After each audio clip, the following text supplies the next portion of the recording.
తెనుగోళ్ళు ఇచ్చిన శిల్పక పండ్లు తేనె మామిడి పండ్లు తీయంగా దిందామె తీరొక్క పండ్లు సిలక నేరేడి పండ్లు కాపంలు ఇచ్చిన మక్క కంకులు అవి పాల కంకులు కాల్చుకొని తిందాము కందికాయలు పచ్చి పల్లికాయలు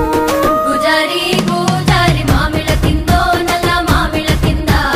కుసుమరోళ్ళేసిన కుందన బొమ్మ అది కుందన బొమ్మ